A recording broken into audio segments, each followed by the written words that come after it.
कि आदमी के जीवन में दो संबंध होते हैं और दो इच्छाएं होती हैं। एक संबंध उन हाड़ मांस के पुतलों से होता है जिन्हें हम भाई बहन पत्नी पुत्र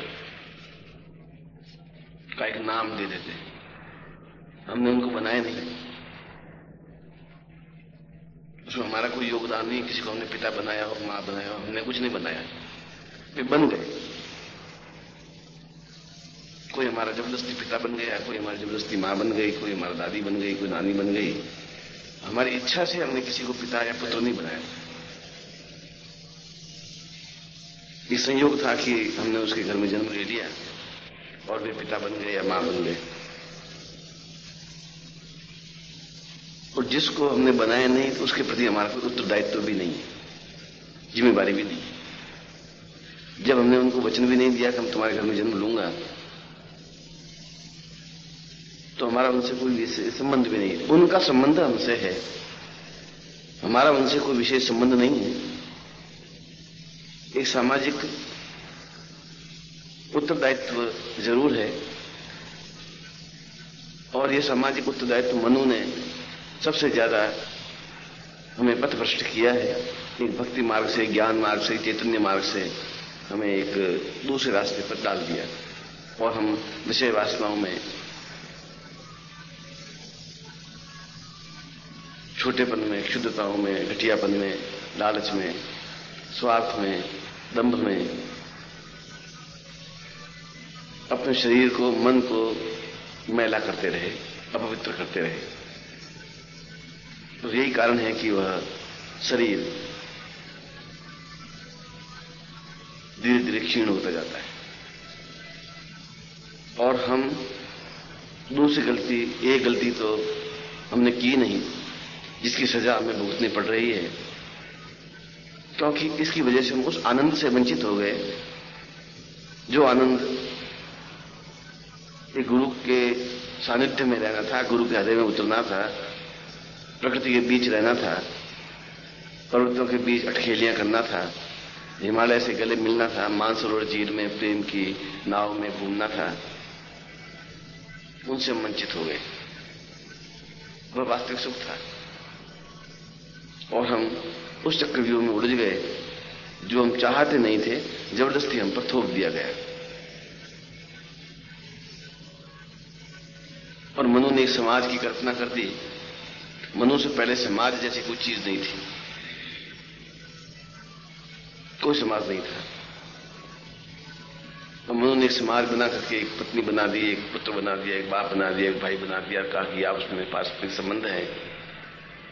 और हम उन मिट्टी के पुतलों को, जिनको खुद को ये ज्ञान नहीं है कि हम क्या हैं, जिनको खुद को ये ज्ञान नहीं कि हमारे जीवन का गंतव्य और लक्ष्य क्या है, जिनको यही ज्ञान नहीं है कि हम क्या करते जा रहे हैं, जिनको यही ज्ञान नहीं है कि हमारा मन कितना अपवित्र और मैला है, और जिनको यही ज्ञान नहीं है कि हमें क्या जीवन में करना चाहिए,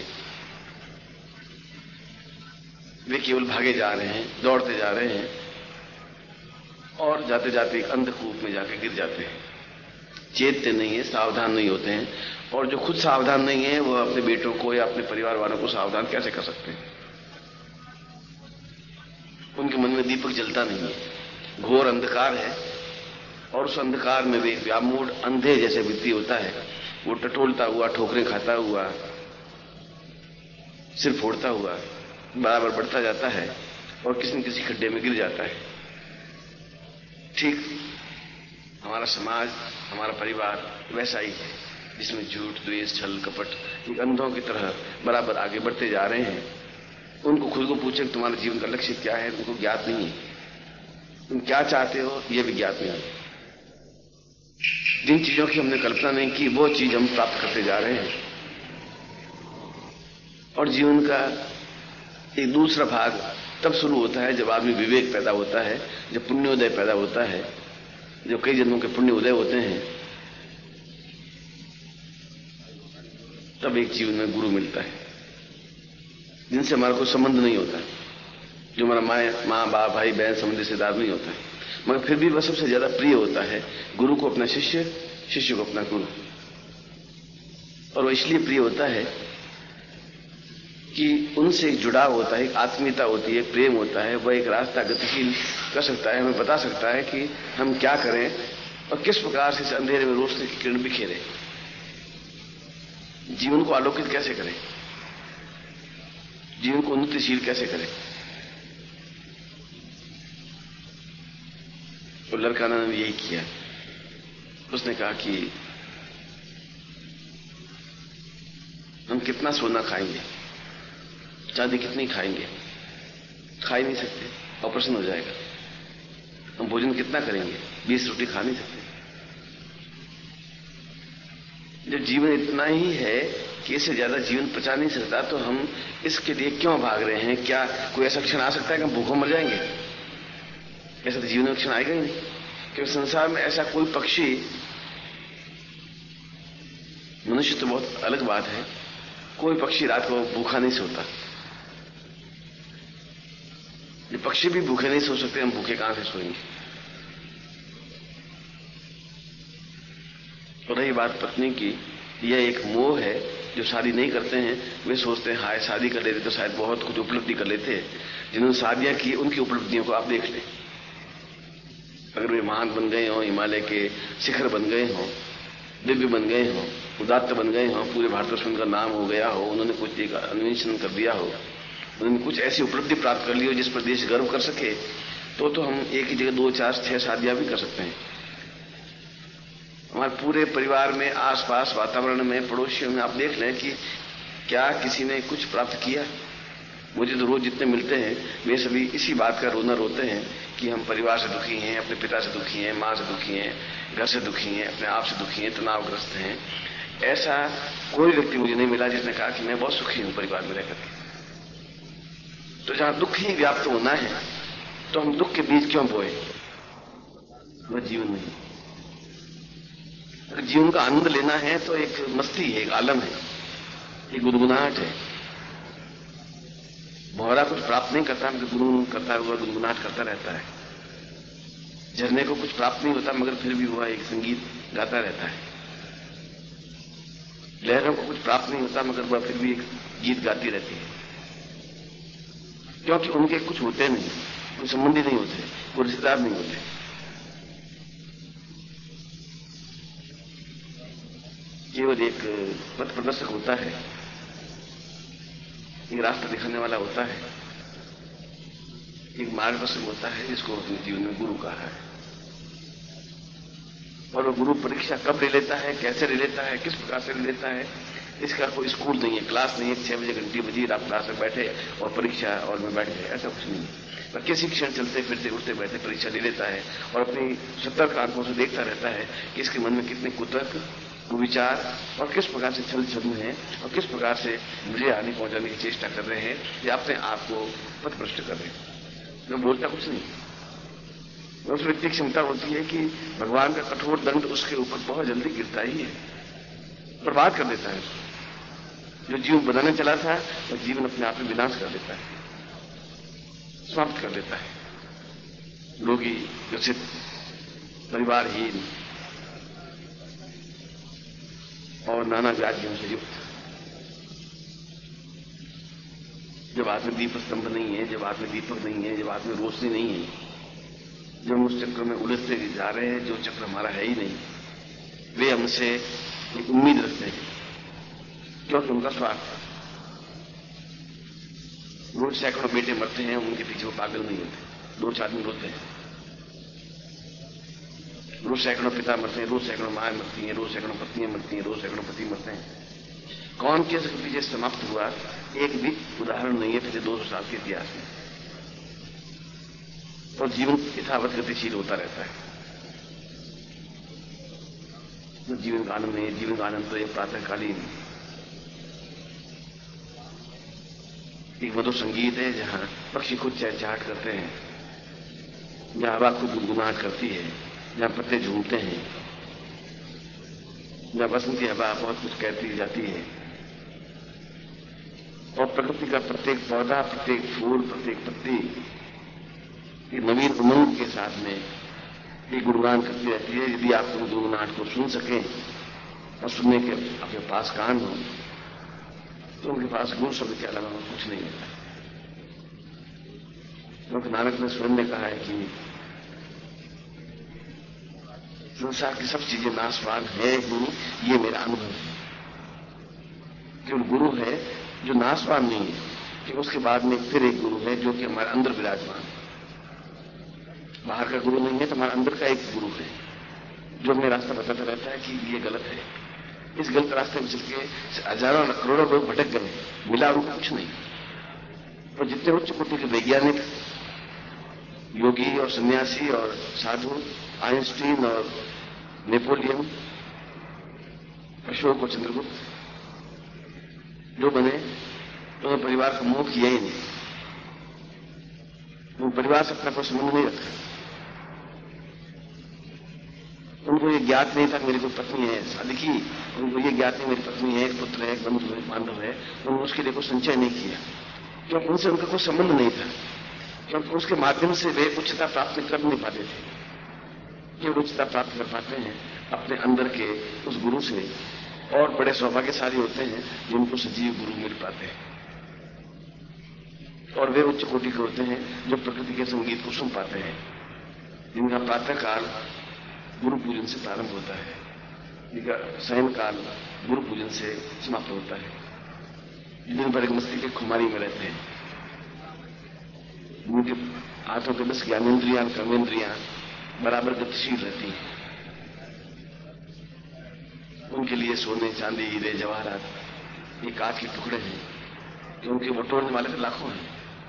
वो बटोरने के बाद भी लोग मरते ही हैं, और हम मरना नहीं चाहते, और मरेंगे भी नहीं। तो हम उस रास्ते पर गतिशील हैं जिस रास्ते पर मृत्यु नहीं है, जिस रास्ते पर जीवन है, गुनगुनाहट है, चलचलाहट है, मस्ती है, एक आनंद है, एक तृप्ति है, एक पूर्णता है, सफलता है, श्रेष्ठता है।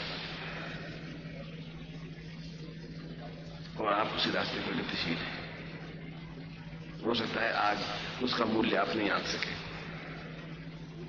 हो सकता है कि आपके अंदर अभी मैल हो सकता है आपने अपने चित्त को निर्मल नहीं किया हो सकता है आप छल करके अपने आप को महान समझते हो, मगर आपका छल, आपका झूठ कोई सतर्क निगाहों से देखने वाला बराबर आंकता रहता है, भागता रहता है। वो नहीं बोलता, इसका मतलब ये नहीं उसको ज्ञात नहीं है। उसको अगर वरदान देना आता है तो उसको श्राप देना भी आता है, बर्बाद करना भी आता है, और उसको पूर्णता देनी भी आती है, मगर वह अपनी सीमा का अतिक्रमण नहीं करता। अतिक्रमण कर लेगा तो उसमें और आम आदमी में कोई अंतर नहीं रह पाएगा,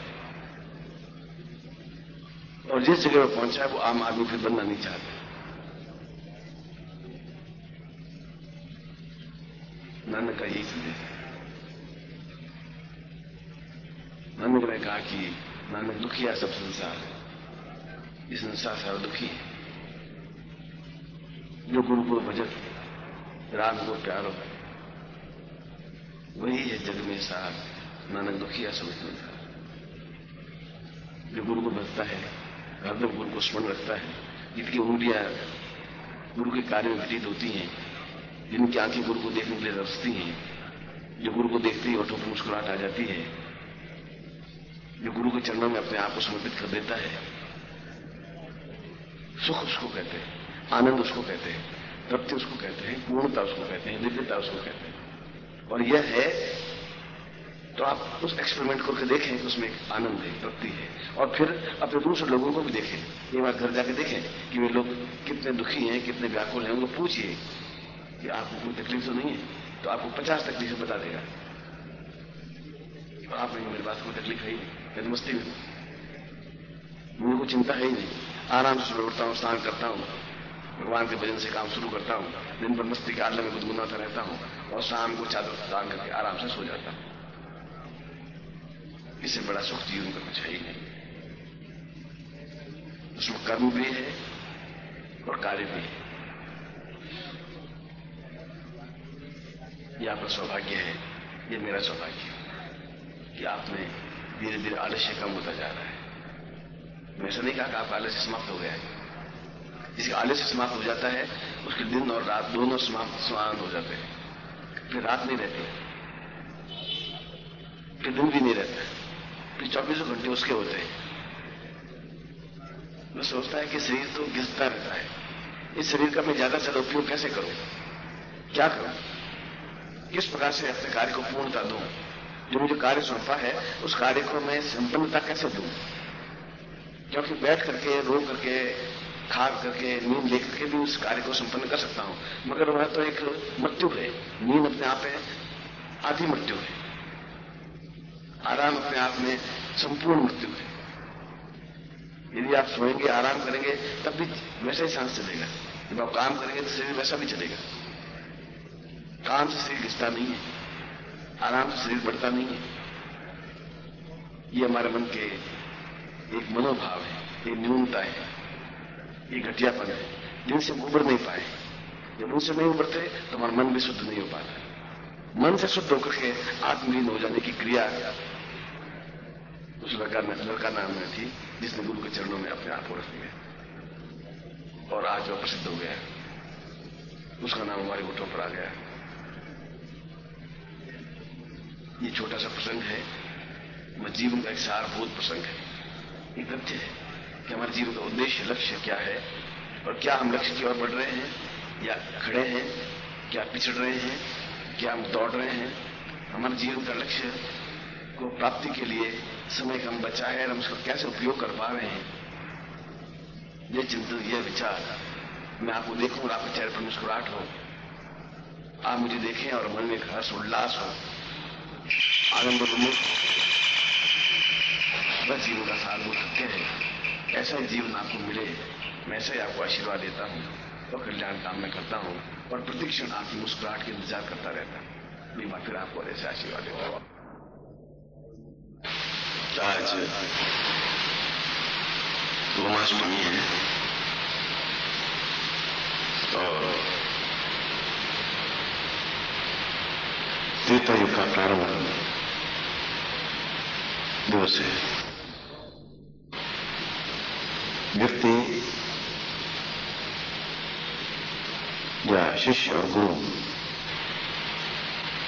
का पारस्परिक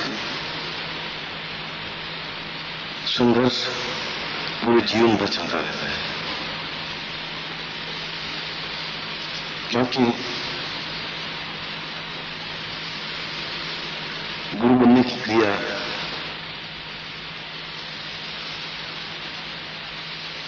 अपने प्रयोगों से या अपने प्रयत्नों से संभव नहीं हो पाती।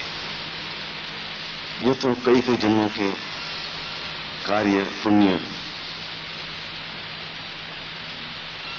होते हैं। तो व्यक्ति उस पद पर आसीन होता है जिसको गुरु शब्द से संबोधित किया गया है। इसलिए कुछ ग्रंथों को पढ़ लेने से आदमी पंडित बन सकता है, अच्छा प्रवचन देने से एक वक्ता बन सकता है, कथावाचक बन सकता है।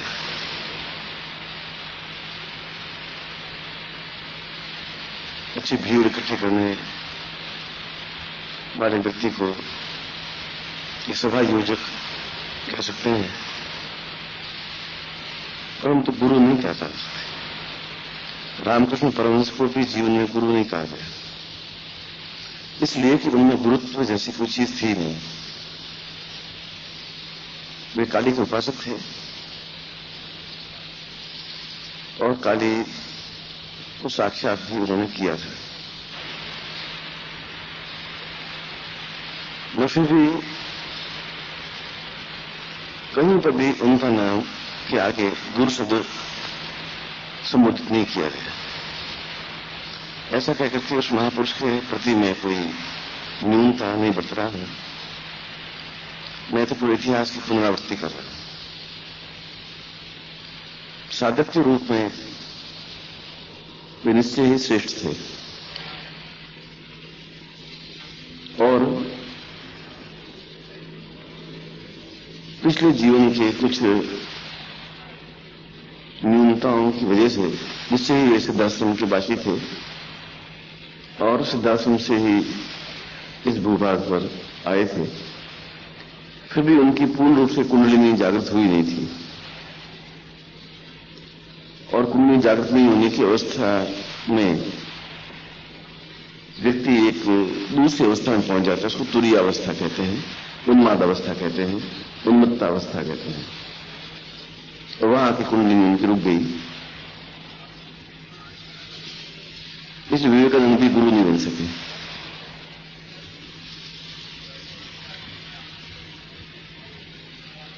रही बात मन की, तो मन में,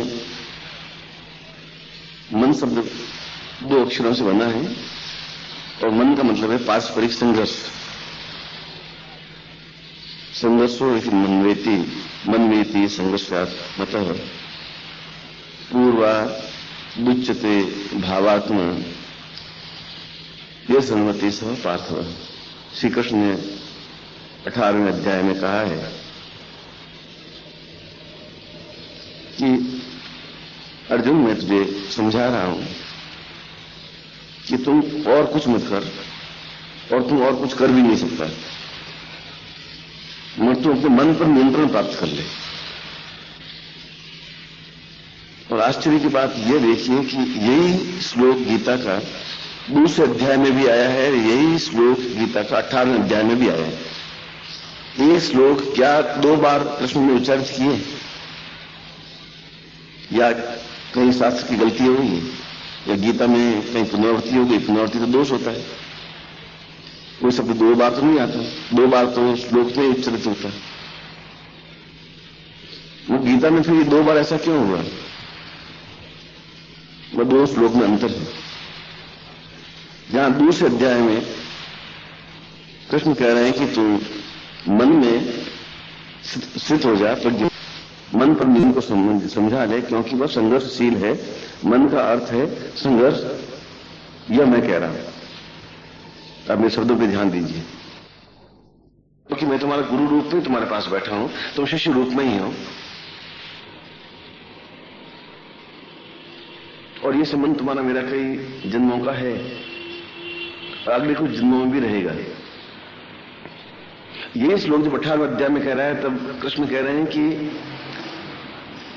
तुम अपने मन पर नियंत्रण प्राप्त कर ले। यही बात दूसरी लाइन में कही, दूसरे अध्याय में कही है, मगर वापिस वही बात बोल रहे हैं कि तुम मन पर नियंत्रण प्राप्त कर ले, उसके बिना तुम जीवन में सफलता नहीं प्राप्त कर सकते। और जीवन में कायरता के साथ जो मर जाते हैं वह जीवन जीवन नहीं कहलाता। यह मैं सत्य बोल रहा हूं, यह मैं पूरी क्षमता के साथ बोल रहा हूं। और कृष्ण ने 18वें अध्याय में पहले दूसरे अध्याय में कहा कि यह मैं बता रहा हूं। 18वें अध्याय कहा कि मैं ये सत्य और दृढ़ता के साथ कह रहा हूं। ये मूलभूत अंतर था। जब कोर्ट में एक न्यायाधीश के सामने जाता है तो शपथ खा कहता है कि मैं जो कुछ कहूंगा सत्य ही कहूंगा। इसका मतलब है वो अपने पूर्ण मनोवेगों के साथ में सत्य बात को कह देता है। कृष्ण ने कहा कि मैं तुझे समझाया था उस समय, मगर अब मैं तुम्हें बिल्कुल सत्य ही कह रहा हूं। यानी वो समझ गया कि अब मुझे इसके अलावा मेरे पास कोई वचन नहीं है, और जो मैं कह रहा हूं वो बिल्कुल सत्य है, क्योंकि प्रामाणिक है, इसलिए कि मैंने अपने जीवन में इस मन पर नियंत्रण प्राप्त किया है। और जो मन पर नियंत्रण प्राप्त कर सकता है वह गुरु बन सकता है। गुरु बनने के लिए कोई कसौटी, कोई पढ़ाई, कोई शिक्षा, कोई प्रवचन, कोई पांडित्य की जरूरत नहीं है। न कबीर कोई पंडित थे, न सूरदास जी ने कोई एमए पास किया था, न मीरा ने किसी प्रकार का वेद अध्ययन किया था। ये संत कहलाए, गुरु ये भी नहीं कहलाए। मगर शंकराचार्य ने केवल मन पर नियंत्रण प्राप्त किया। इसलिए यह संघर्ष जो मन का है, ये प्रत्येक शिष्य के जीवन में रहता है। यदि उसके जीवन के पाप हैं और जीवन का आनंद, जीवन की मस्ती,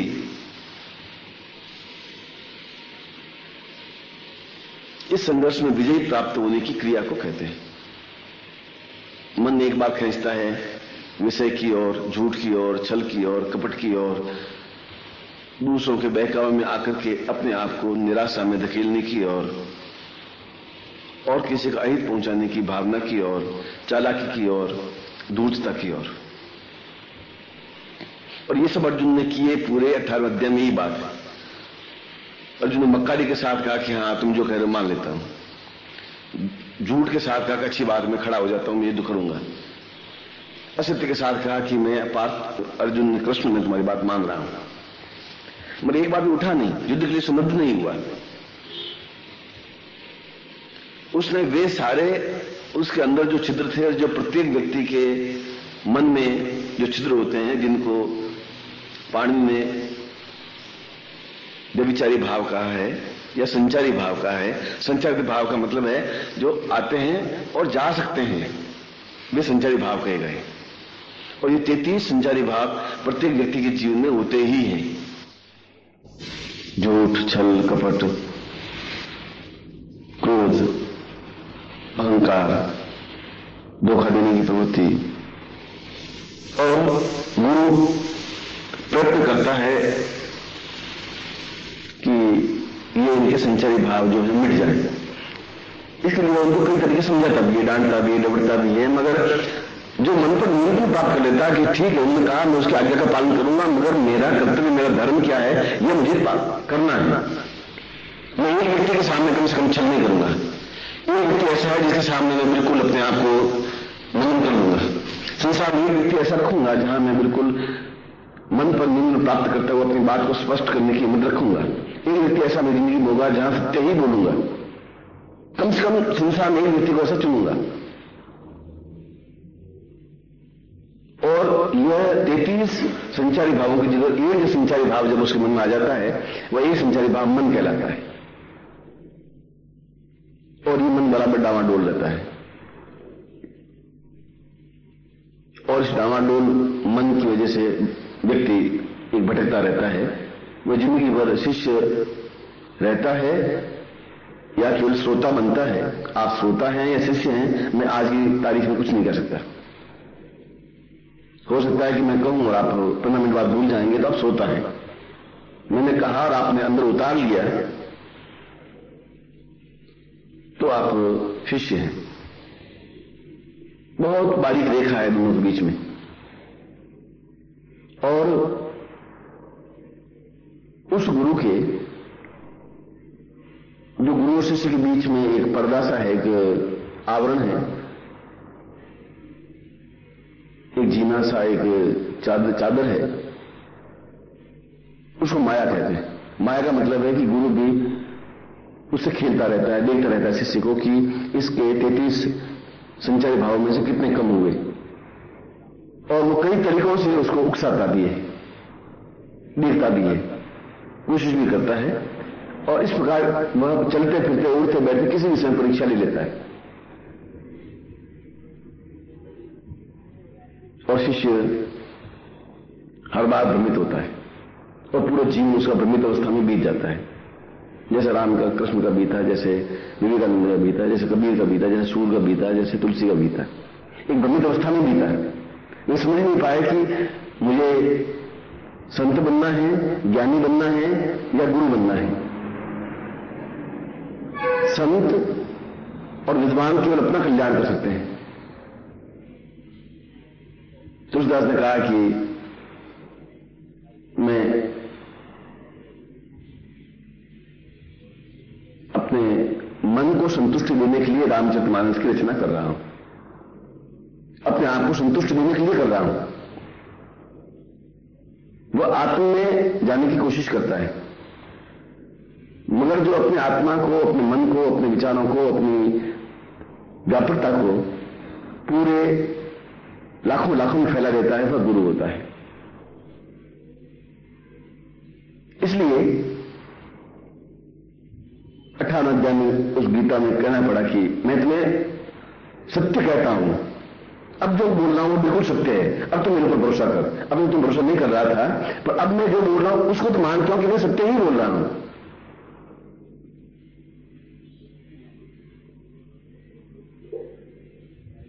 और आप लोग भी उस कसम में हैं, आप और हम दोनों।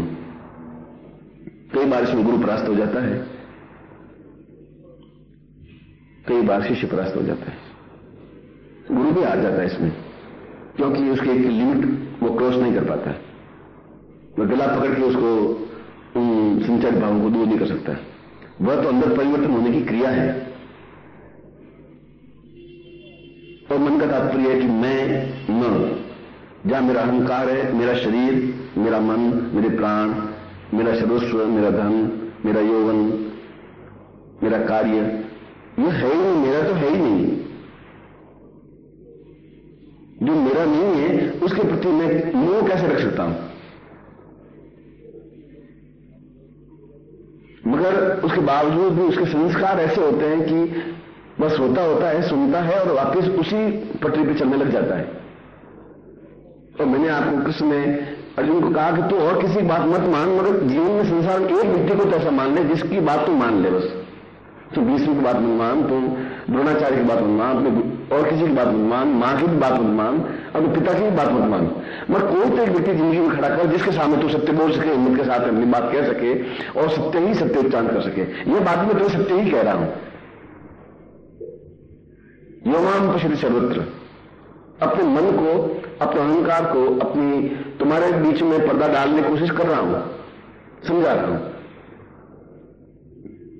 आप उसमें बह सकते हैं, क्योंकि तुम लोग गुरु का अनुसरण करते हो, उसके पीछे पीछे चलते हो। ये गलत है। तुम लोग गुरु की क्रियाकलाप को देखते हो, यह भी गलत है, क्योंकि तुम उसको नहीं समझ सकते, न अनुसरण को समझ सकते हो, न अनुकरण को समझ सकते हो। वह क्यों कर रहा है वह तुम नहीं समझ सकते। इसलिए नहीं समझ सकते कि उसके जीवन में सैकड़ों हजारों शिष्य होते हैं। किस शिष्य के लिए वो क्या कर रहा है तुम समझोगे नहीं। उस शिष्य की घटनाओं को तुम अपने ऊपर जोड़ नहीं सकते। कृष्ण ने अर्जुन को कहा, वह चीज दुर्योधन को भी सुनाई दे रहा था, उसमें कर्ण को सुनाई दे रहा था, मगर वो और भाव में ले रहे थे, अर्जुन कुछ और भाव में ले रहा था। इसलिए जहां मन स्थिर है कि मैं वहां जाती अपने जाने से पहले 5 मिनट पहले धीरे धीरे अपने असंचय भाव को समाप्त करता हुआ 2 स्पष्ट शब्दों उसके सामने अपने आप को खोल देता हूं। और जो व्यक्ति अपने आप को पूरी तरह से खोल देता है तो मन हल्का हो जाता है कि मैंने अपनी जो गलती की, मैंने जो न्यूनता थी, मैंने सामने स्पष्ट कर दिया। अब उसके बाद में मेरा एक नैमित्तिक खत्म हो गया, मेरा जो कार्य खत्म हो गया, मुझे जो कहना था वो मैं कह चुका। अब वो क्या करेंगे वह उनकी इच्छा है, मगर उनकी इच्छा भी यही होती है कि वह उनको माया में इसलिए ग्रस्त करता है कि मैं उसको धक्के देकर देख लूं, 1 बार 2 बार 4 बार 10 बार धक्के दूं, हर बार धक्के देता हुआ देखो तो सही कि ये आखिर क्या जीवन भर शिष्य बन सकता है या केवल सोता रहेगा। अगर सोता रहेगा तो उसको शिष्य बनाना अपने आप में पागलपन है, मूर्खता है। बगुड़े को रंग पोत करके या कौवे को पोत बोता करके सफेद जग बना देने से वो हंस नहीं बन सकेगा, वो धुल जाएगा बरसात में। हंस तो हंस ही रहेगा। हाँ, उस हंस को मोती कैसे चुने ये सिखाया जा सकता है, उसको ये सिखाया जा सकता है कि आकाश में कैसे उड़ना चाहिए, या उसको ये सिखाया जा सकता है कि मांस में डुबकी कैसे लगानी चाहिए। मगर कौवे को हंस बनाया नहीं जा सकता, मगर बन सकता है यदि वह धीरे धीरे अपने मन के विकारों को धकेलता हुआ और यह समझे कि मेरा तो कुछ है ही नहीं, मेरा कुछ है ही नहीं, तो फिर मैं उसके ऊपर अहंकार करूं या उसको अपना समझूं तो क्या वह मेरे साथ चलेगा, कुछ है।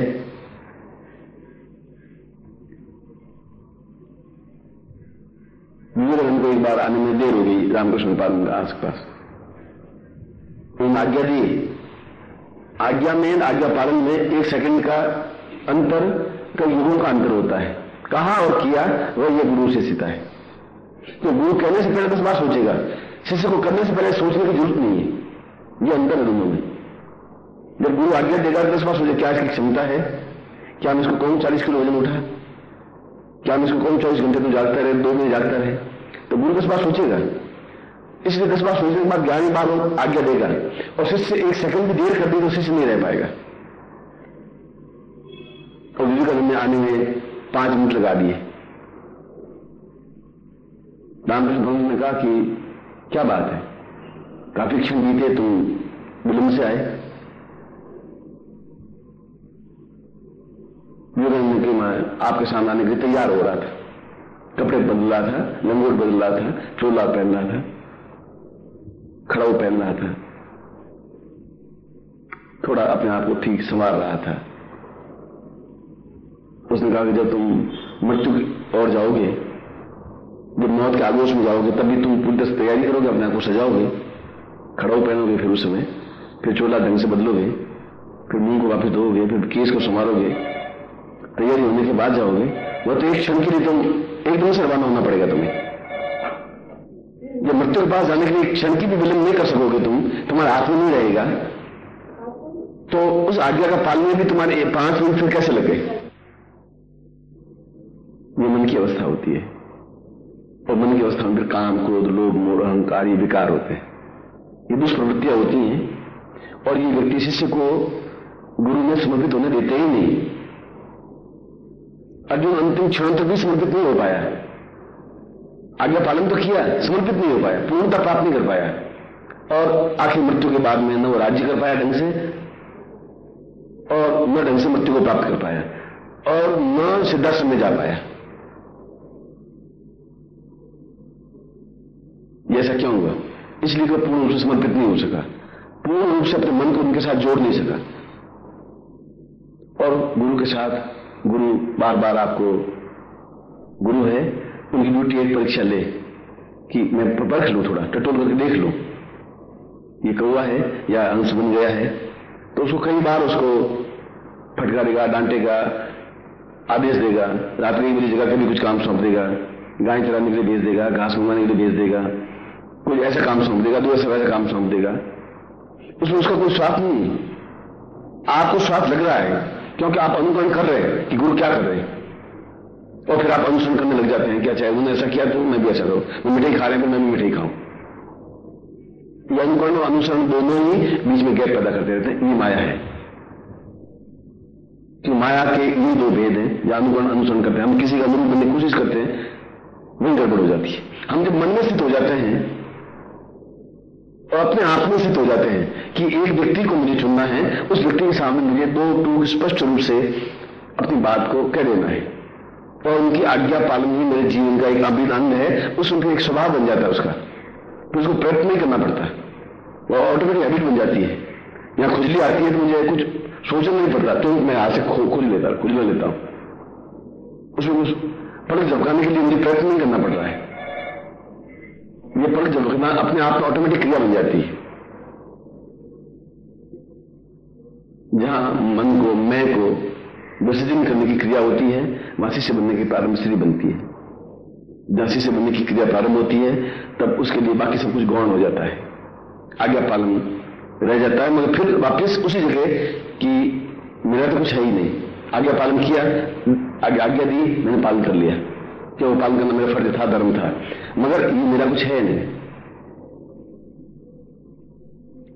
और ऐसा करने पर एक मन में छल और झूठ और कपट और असत्य, विचार और नीचता और न्यूनता दूर हट जाती है, और दूर हट के एक पूर्ण वातावरण जो होता है वो प्रेम का वातावरण बन जाता है। अंदर से दूर निकलेगा, वो सुगंधमय निकलेगा, एक ऐसा निकलेगा कि दूसरों को प्रेरणा देगा, दूसरों को उत्साहित करेगा, दूसरों को ऊंचा उठाने की क्रिया होगी।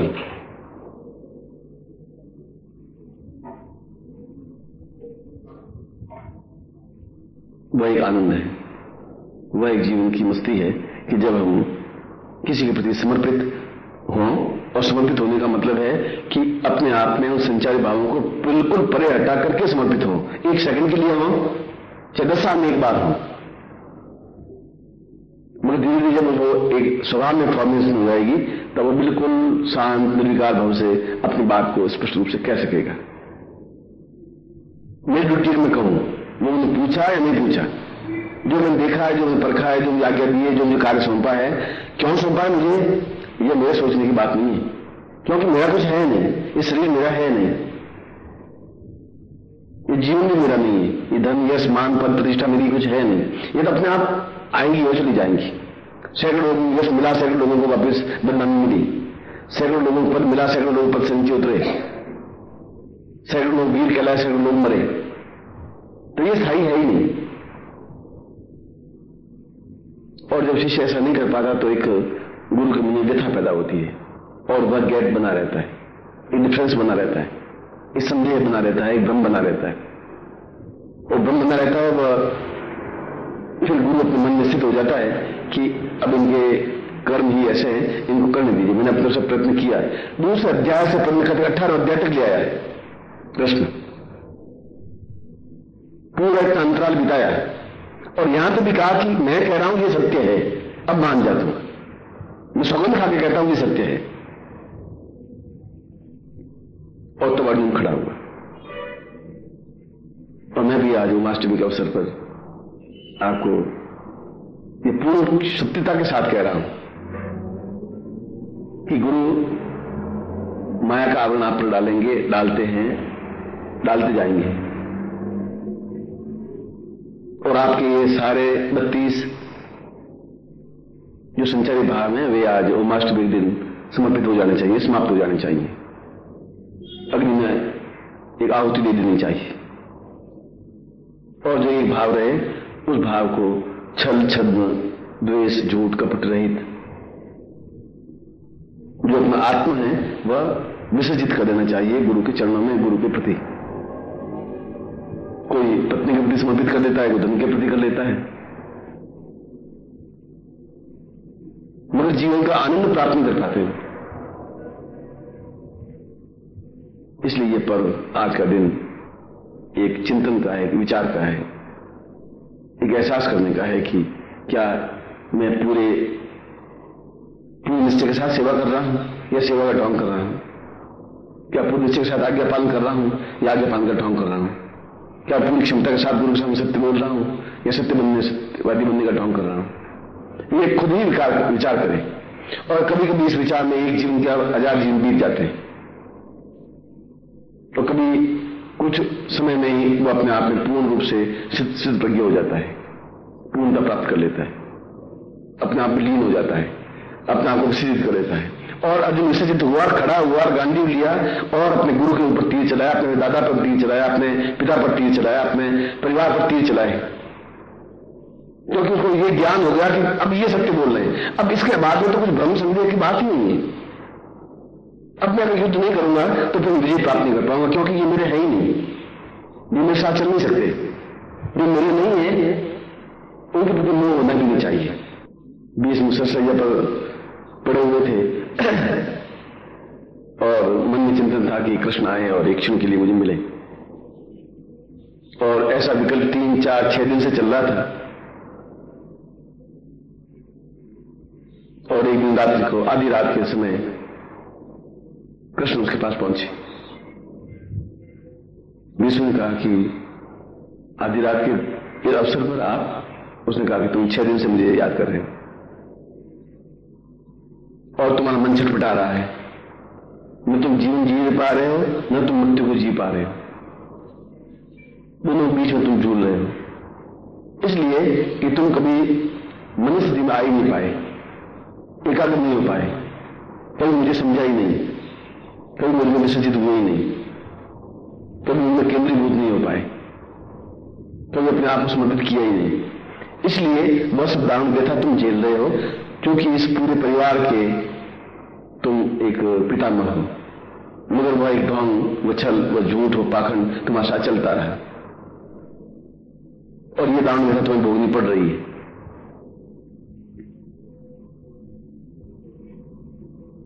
बीच में क्या आंखों में आंसू आ गए कि वास्तव में मैं धर्म की आड़ लेता हुआ झूठ बोलता रहा, द्रौपदी का चीरहरण होता रहा और मां के नीचे झुकाए बैठा रहा, दुर्योधन कुटिल नीति अपनाता रहा और मैं चुपचाप सुनता रहा, और मैं आवरण सत्य का लेता रहा कि मैं सत्य बोल रहा हूं या मैं पांडवों की ओर हूं या पांडवों का नमक खाया है, मगर कभी आपके प्रति पूर्ण रूप से समर्पित नहीं हो पाया। मैं अब क्रिया क्या है, अब क्या करूं? क्या मैं इस प्रकार से दारुण व्यथा झेलता रहूं? और उसी समय 1 सेकंड में कृष्ण ने अपने पैर का अंगूठा उनके ललाट पे लगाया और आधे सेकंड के बाद वापस मुड़ के रवाना हो गए। बेश, मुझे वापस कल की तैयारी करनी है, पांडवों की व्यूह रचना करनी है, क्योंकि मुझे युद्ध में विजय उनको दिलाना है। तो जब तक वह दीक्षा नहीं हुई तब तक मन को एक नियंत्रित नहीं कर पाया। बट जब देखा कि अब इनका अहंकार विकलित हो गया है तब कृष्ण पहुंचे। अभी पश्चाताप कर रहा है, अब 6 दिन से इनकी आंख में आंसू बह रहा है। अब ये हर बार एक क्षण सोच रहा है कि मैं गलती कर रहा हूं, गलती की है। हर बार ये सोच रहा है कि मुझे कृष्ण समर्पित होना चाहिए था, मैं नहीं हो पाया। हर बार अब ये सोच रहा है कि मैं कृष्ण को पहचानना चाहिए था, मैं नहीं पहचान पाया। अब इसका मन धुल रहा है और अब धुल गया है तो अब मुझे इसको दीक्षा दे देनी चाहिए, अब इसको शिष्य बना देना चाहिए। अब इसका आत्म में केंद्रित हो जाने की क्रिया आ गई है। और वही भाव गीता में 18वें अध्याय में कहा था, और वही चिंतन आज अष्टमी का पर्व पर है। हम क्या थे, क्या हैं और क्या बनेंगे, ये चिंतन का अवसर है। क्या है ये आपकी भावना इच्छा है, क्या बनना चाहते हैं ये भी आपकी भावना इच्छा है। मगर मेरी आंखों के सामने ही आप जो अत्यंत कठिन है मन पर नियंत्रण प्राप्त करके ये सोच लें कि बाकी सब कुछ व्यर्थ है, वो नहीं होगा तभी चलेगा। पद है और नहीं है तभी चलेगा, पद था तभी चलेगा, पद नहीं होगा तब भी चलेगा। धन था तभी चलेगा, तो धन नहीं था तब भी चलेगा। चलेगा तो सही, मैं आनंद की अनुभूतियां नहीं हो पाएंगी, उस आनंद का आस्वादन नहीं कर पाएंगे। ऐसा आनंद का आप आस्वादन करें। और मां जगदम्बा आप में एक मातृवत स्नेह देती हुई आप उन विकारों को दूर करें और आप पूर्ण मुस्लिम होते हुए आपकी जुबान से केवल एक व्यक्ति के प्रति और उनके सामने सत्य शब्द ही निकले, चाहे कितने कटु हो, चाहे उनके प्रति द्वेष की प्रवृत्ति भी हो। उन्हें आपके प्रति ऐसी प्रवृत्ति नहीं है, अगर मैं विचलित हो रहा हूं, अब मैं अपने आप में बहुत पश्चाताप कर रहा हूं। जिस क्षण ऐसा शुरू हो जाता है और जब आंसू के द्वारा ये सब संचार भाव जुड़ने लग जाते हैं, तब कृष्ण अपने पैर के अंगूठे से उसको स्पर्श कर पाते हैं, तब वह अपने आप में पूर्णता प्राप्त कर पाता है, तब वह अपने आप में सीधा समझा पाता है, तब वह जीवन का आनंद ले पाता है। और ये संदेश जन्माष्टमी का है। और अपने आप के सारे अहंकार, झूठ, छल, कपट को समर्पित करते हुए, योग में जलाते हुए अपने सत्प्रज्ञ हों और पूर्ण क्षमता के साथ कार्य करते हुए जीवन को कुछ ऐसा बनाए कि आने वाली पीढ़ियां एहसास कर सके कि किसी व्यक्ति के संपर्क में ये था। मैं आपको ऐसे आशीर्वाद देता हूं। इस प्रभात में आपको ऐसी कामना करता हूं कि जीवन आपका नहीं है, मेरे पास गिरवी रखा हुआ है। ये श्वास आपकी नहीं है, मेरे पास गिरवी रखी हुई है। ये जीवन आपका नहीं है, मेरे पास गिरवी रखी हुई है, मगर गिरवी रखी हुई है, मेरी नहीं है। और गिरवी रखी हुई चीज वापिस ली जा सकती है। और गिरवी रखने के पर सेठ भी उसको स्वीकार नहीं, अपना धन नहीं मानता है। ये आपका जीवन मेरे पास गिरवी रखा जरूर है, मगर मेरा है नहीं है। और वह मेरा हो जाए, मैं ऐसा ही आपसे उम्मीद करता हूं, ऐसे ही आपको आशीर्वाद देता हूं कि आप अपने आप में पूर्णता के साथ एक गुरु में लीन हो जाएं। और जिसमें ऐसा हो जाएगा, शायद उस दिन मन में बहुत संतोष की प्रवृत्ति पैदा होगी, एक आनंद का उद्रेक होगा। और जब नीचे पूरे परिसर में तुम्हारे चेहरे से, भावनाओं से, विचारों से, शब्दों से, जबान से एक प्रेम में वातावरण बन सकेगा, शायद उस दिन मुझे सबसे ज्यादा एक आनंद और श्रेष्ठता मिल पाएगी। मैं आपको फिर एक बार इस अवसर पर आशीर्वाद देता हूं, कल्याण कामना करता हूं।